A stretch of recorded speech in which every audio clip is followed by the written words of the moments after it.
Welcome to Backstage with Richard Ridge. The hit musical Beetlejuice is getting ready to wrap up its Broadway run on January 8th. And I dropped by the Marquee Theater to catch up with one of the show's stars and one of BroadwayWorld's favorites, Kerry Butler, right before a performance.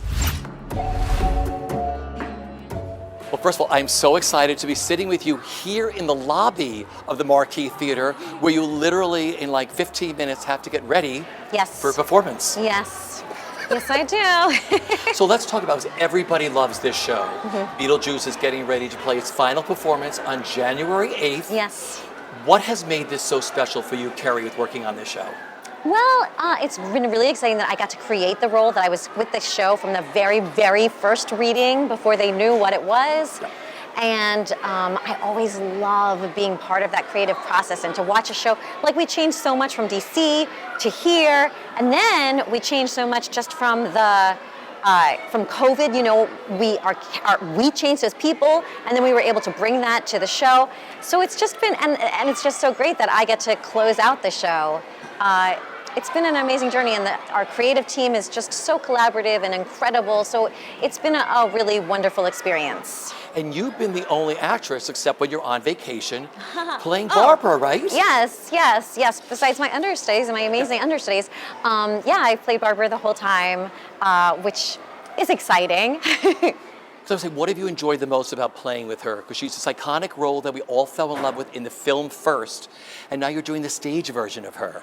Yeah, I feel like when you play a part 8 times a week, it sort of comes into your life. And so Barbara is just so positive and happy. And so it is a great place to embody for 8 times a week. It's great to remind myself to enjoy the simple things and to choose life.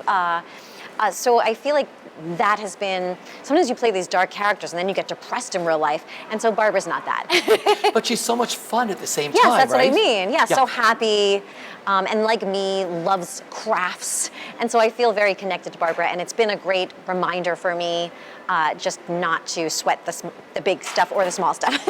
This show is so physical for all of you up there. Yes. And this is a live performance, so have any crazy things happened during a performance of Beetlejuice that have gone awry? Lots. Okay, tell me so some. many. Yeah. Well, so I levitate in the air, and one time, I don't remember exactly what happened, but there was something wrong with either the set not moving or the pyro not working, and we had to stop the show. And I'm levitating in the air, so everybody starts walking off stage. They're like, the voice comes without a mic. Yes, we have to stop this performance. And so everybody starts walking off, and I'm just like, I pretended I was like Ariel and the Little Mermaid. Or Peter Pan. Yeah, and just waving to the audience, and the curtain comes down. But everybody else is gone. I'm still like just floating. So that was a funny one. Stuff has gone wrong with the sets not moving, with my hand not going on fire. Lots of crazy stuff, but I would feel like that one was the craziest when I was stuck levitating in the air.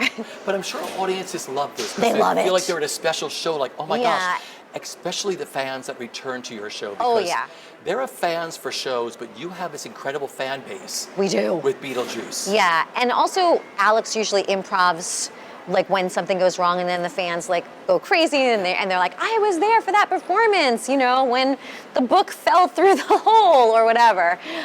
So yeah, so we have so many people who come like over 40 times, just come again and again. So anytime anything is different, they get very excited. Because I was telling you, I have friends that come back like once a month. Oh my gosh. And it starts out as 5 people, then it's 15 people, then it's 20, and they have Beetlejuice Day. Do they get dressed up? Some do. Oh, I love it. I love that, right? Yeah, we have, sometimes I'll look out and it's like a sea of Beetlejuices, our audiences, but they get dressed up as everything. They'll get dressed up as Miss Argentina, like, it's really funny to look out and see. And sometimes like little 6-year-olds are dressed up as Beetlejuice. How early do you arrive at the theater to get to your dressing room? Always at least an hour before the show. I like to start getting ready then. I like to do my warm-up and my physical warm-up and put my makeup on, so I really like to be ready way before the show starts. What's the last thing you do when you're waiting in the wings? What's the last thing I do before I go on? Well, actually, I always pray for the audience. I always say, oh, please bless this audience, and help them if they're feeling sad, help the laughter to heal them. Anybody out there, and help me to do the best job that I can to bring this audience some joy. Yeah. What is it about Beetlejuice? Not just the film, but of course this show where people fly in from all around the world to see it. What's that connection? I think it's people who feel like they are strange and unusual and don't have a place in the world, and at Beetlejuice they do. People feel connected to our show in a very, very deep way. And also now that Lydia is the star of our show, we have so many tweens who feel lost and they feel really connected with Lydia's journey. So many incredible people from the film and stars in general have come to see your show. What was the biggest pinch me moment for you of like, oh my God, I can't believe this person is here? Maybe Catherine O'Hara, because it was right before the Tonys and she was going to introduce us to the Tonys and she absolutely loved it.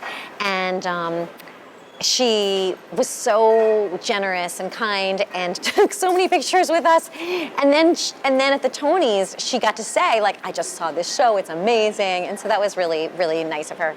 Yeah. And fun. The creative team of the show is amazing. Of course, led by Alex Timbers. What was it like being in the room with him and watching you all create this show together and watching his mind work? He's so smart and also so funny. So much of the stuff that's in the show kind of came up with him.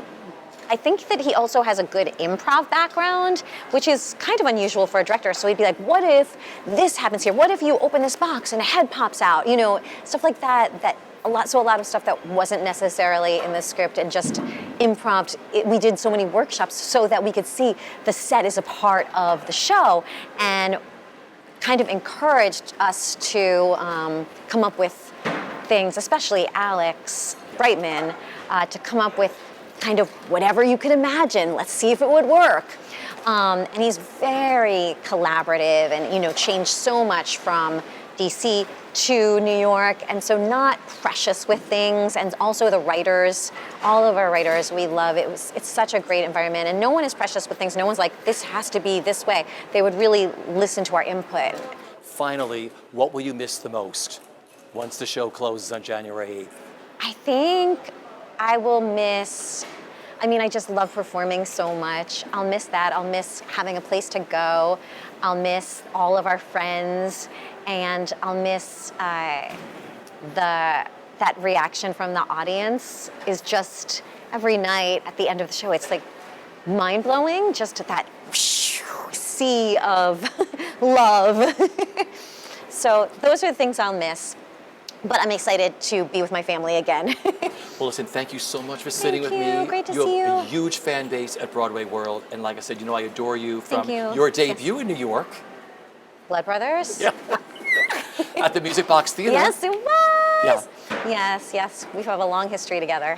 Happy holidays to you and your Thank you, lovely you family. too. And enjoy the rest of the run. Thank you. Thank you, my love.